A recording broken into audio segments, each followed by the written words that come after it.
I wrote a little piece called Trustworthy Leadership, and it sort of emerged. I wrote it and rewrote it as I was developing my leadership at Wellesley. There was a 3 or 4 year period when I was just scrambling up a very steep learning curve and taking all the inputs I could possibly get and trying to hold myself to some really serious learning discipline so that I could develop the capacities I needed to be effective in this big job that I hadn't expected to take on.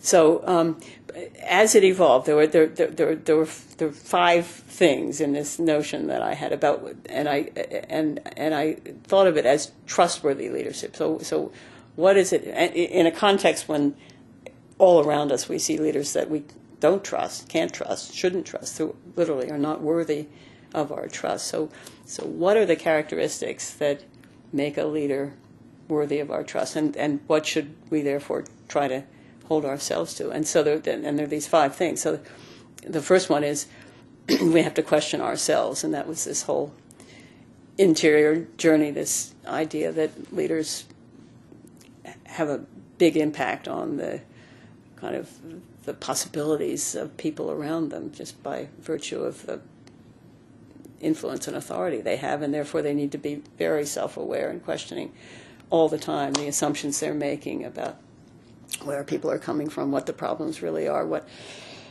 whose view of reality needs to be factored into a complicated equation but is missing, and how do you bring all that together? And so it's this tension in a way. I'm confident I know what I'm doing, but I'm also always open to the possibility that my limited view may be limited. It may not be sufficient. So that's the first thing. They question themselves. So that's number 1. Number 2 is because they can't, even with all this work to try to be knowledgeable about themselves, they can't possibly know everything they need to know. They need to develop partnerships. They need to attend to the partnerships. The partnerships need to be carefully negotiated with. And so my sense of leadership is it's carried on in a network of strong and vibrant partnerships, and the work of sustaining those partnerships, of dealing with issues when they arise, of when there are misunderstandings, of coming back together, sitting down, and I would do it over and over again with people, key people, my deans, my vice presidents, other people who had delegated authority from me, delegated responsibility, that work of sustaining those partnerships and of creating this network of really solid, resilient partnerships where people could speak the truth to each other was a fundamental part of the work of leadership. So that was the second thing. The third thing was avoiding the use of force except as a last resort. People would come to me often, and they'd be in some struggle, they'd be in some conflict, and they'd want me to resolve it. It would often, and sometimes they'd have lawyers. This person is, should be disciplined. This person is creating a hostile work environment.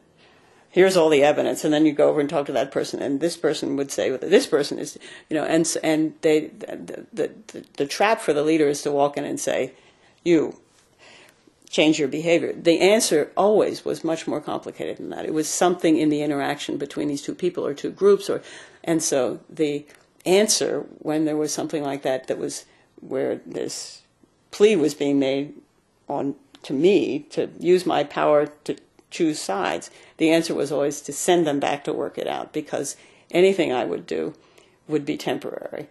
And so to create a context in which they could go back and work out their disagreements and go forward together. And so it wasn't just saying, tough luck, I'm not deciding it, go work it out yourselves, but it was figuring out what needed to happen so that they could have the resources they needed to work it out.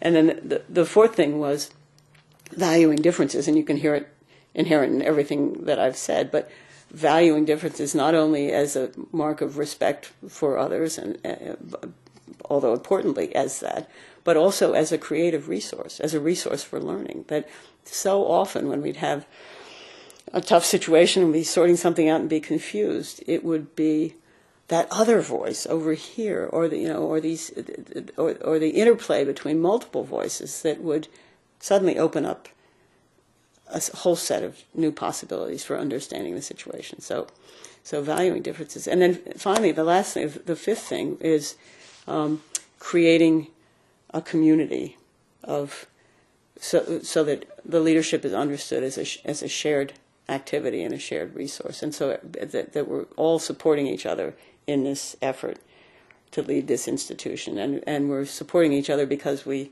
have a shared sense of the values and what we're trying to accomplish and our aspirations. So that's a long answer, but it seemed to me that those 5 commitments, characteristics, really do kind of sum to an approach to leadership that works in this time that we're in, where problems are so complex that the old style of hierarchical leadership, where the leader is all knowing and just everybody else is toiling away, and the leader's setting the parameters for that just doesn't work in this time of real complexity, and a time when so many of the problems we face require people to, not only just do a task, but to bring their full selves, their emotional selves, into their work too, and all of that needs to be held and sorted out.